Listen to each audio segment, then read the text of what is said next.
First-person shooters have always been something I considered myself at least somewhat average at, so falling this far below the 50 percentile was pretty damaging to my ego. This silver stain on my piss-colored track record was not exactly something I wanted, especially since it meant that my status as a gamer was going to be revoked. Naturally, this meant grinding until I got out. This video is basically just going to be me talking about my personal experiences in this lower ranked place, as well as some tips on how to rise the ranks. If you're going to click off this video because of that, I don't know why you clicked on this video. It says it in the title. It's right there.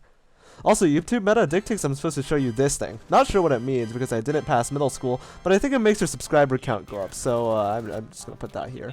Anyway, on to the first part of this video.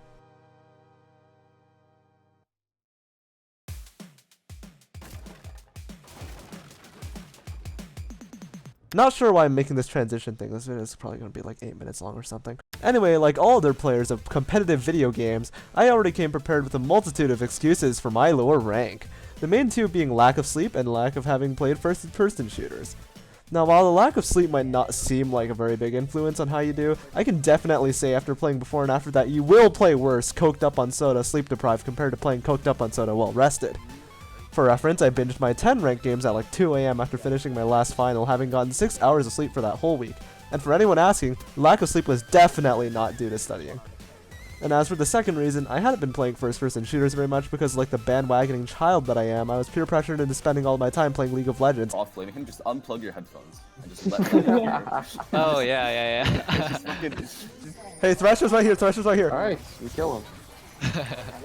Oh, I hate this game. I didn't see him. I don't have items, Will. Jesus Christ. Jeffrey is 13 minutes in without backing. What is this? Wait. Fucking refillable potion, and that's Why are you doing this? Yeah. And that was not a good time, trust me. Being rusty wasn't something I believed in too much beforehand, but now that it fits my narrative, I'm just gonna go on a whim and say that rust probably makes a small difference in how you play, but you'll probably get back to the groove pretty quickly. So at this point, any reasonable person would either find some people to queue with, or wait until later in the season when everyone's placements are over and MMR matchmaking is somewhat more reliable. Did I mention I did this like 1 week into the season? So like those reasonable people, I decided to commit to solo queuing back to what I had thought was my rightful place in piss land. Garage, there, and what's the window? Oh, garage window. Nice. 4 eliminated. There you go.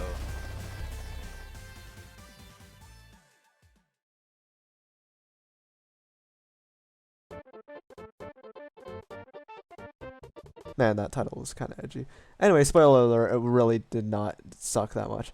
Now, personally, I never really got what the issue with Elo Hell was, and while I could definitely see some differences in how people play in these two tiers, I still don't personally think it exists either.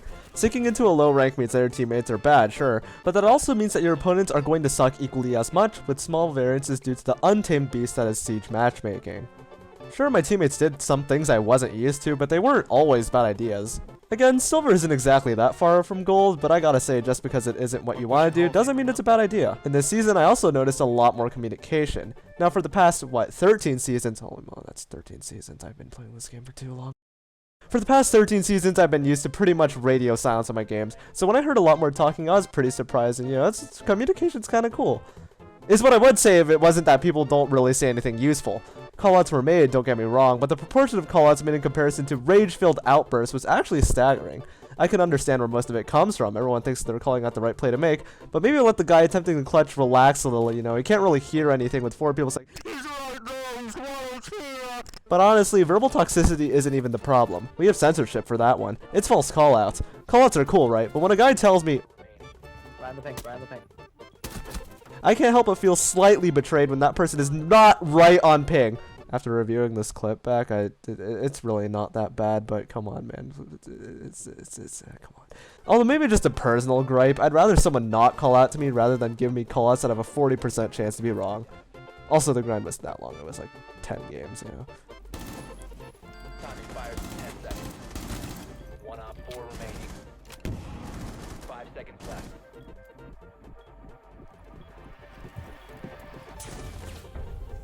You're out of time.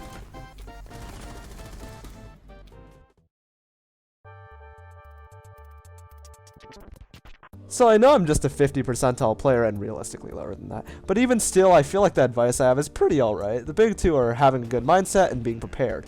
A good mindset goes a long way, especially in tense situations and such. In general, if you're angry, tilted, or tired, you play a lot worse. To lessen these things, you can try to stop yourself from playing after a loss streak or a bad game to reset your mentality, mute people in your games, and get more sleep respectively. Being prepared honestly just comes down to warming up and queuing with others. I personally don't believe in the warm-up, but if it works for you, go ahead and eat some bots and T-hunt for a bit until you feel ready.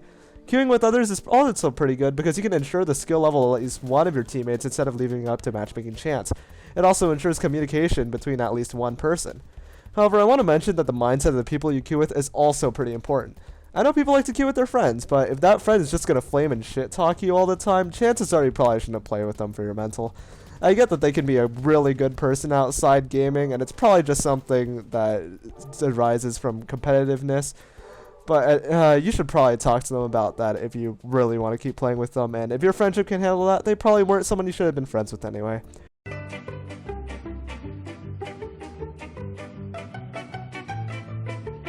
Your mental ability to play the game has a large impact on how you will perform. In fact, shit-talking the enemy team is essentially just mental warfare, and a reason why you should probably just mute them all and do it yourself.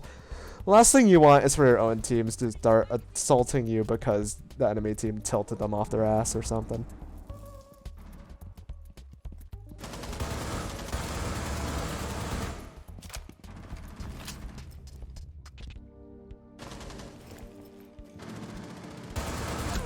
Oh, my clutch went to bed. Op 4, last stop standing. You know, I would have killed that Ash right there if you didn't kill me. No, you wouldn't have. He has 0 kills like me. I did dog shit. Why do you think he's in bronze?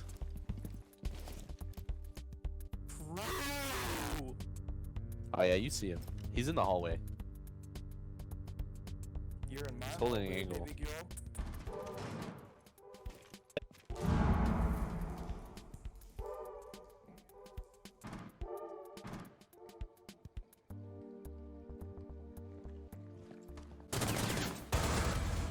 Op 4 eliminated. Mission successful.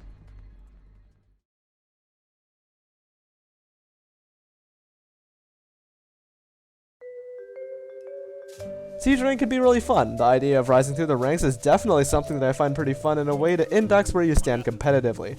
However, at the end of the day, it's just a game. Don't flame someone because they're playing like ass, because you've definitely been in that situation before, and just at least try to enjoy yourself. Remember, video games were made to have fun. If you skip to the end, in short, chill out, get some sleep, and stop playing after 2 losses, you're immoral, thank you. You shoot through the cabinet, Orcs. Yeah, shoot through the cabinet. She's like in that spot. Op 4 eliminated. Yeah, silver 3, let's go.